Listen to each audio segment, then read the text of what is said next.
Hello and welcome back to part 4 of our WizIQ new virtual classroom. So now let's begin. We have what's called the edit feature.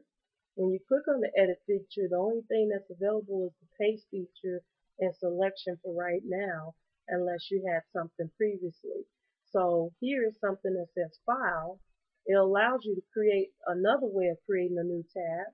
When I click on that, as you see, I created a tab that way, and it's got upload from desktop. So if I want to upload some information from my desktop, this is another way to do it. So you have two ways of doing things. One is through here, uploading your content, or through the file feature.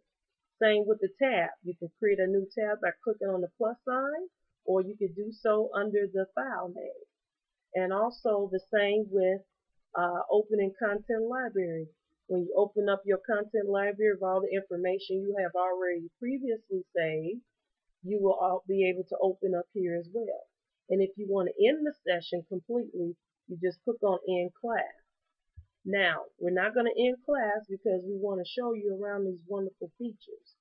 Now, the wonderful thing is whenever you choose one of these tools, this tool here, this selection tool, allows you to cancel out a tool that you're done using. So for example, we wondered where the red pointer was, but we do have a pointer. It's blue. But here's the interesting thing that I discovered. If you move the pointer outside of the whiteboard, you'll notice it disappears. But when you bring your cursor back onto the whiteboard, it reappears. So remember, you can use the pointer, but it's only used for when you're in the whiteboard feature only. Anywhere outside of the feature, as you see, it disappears no matter where you go. It's no longer there. So let's say if we're done using that feature, click on this, and then that cancels out that tool. So this is freehand. We can use this to do our writing and scribble scrabble if we like. And when we're done with it, just click on this tool. Then we have the writing tool where you can do some writing and sharing on your board if you like and whatnot, and play around with the different things. Here are the symbols. It's a little bit different now. You can also change your color if you like. Just play around with the various features. The way you really learn with IQ is through experimenting and creating a mock session just like I'm doing right now. That's the best way you learn with IQ is through creating your own private mock session where you can become familiar with the various features. The next thing here is, now let's say if I don't feel like trying to cancel out a tool, like say for this one for example, let's say I want to go on to the next one. So when you go on to the next one, it cancels out the previous tool you were using.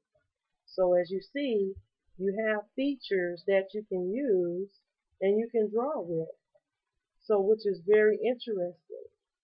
So I'm showing you all the unique things that you can do here on WizIQ. Now the eraser, watch what it does, which is very cool. It erases whatever you have on the board. Now the interesting thing is it doesn't erase this part of the information, but it is erasing this. Now why that is probably still a work in progress. So keep that in mind.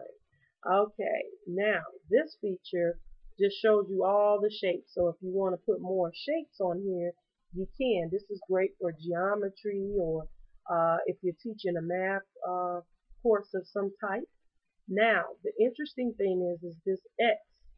When you want to delete a shape, you have to bring it where the the object itself becomes a little shadowy or obscure if that's the best term for it. Now, when I do this, and you really have to play this because it has to be just right to get it to delete. Voila, now it disappears. Stay tuned for part 5 of the next session.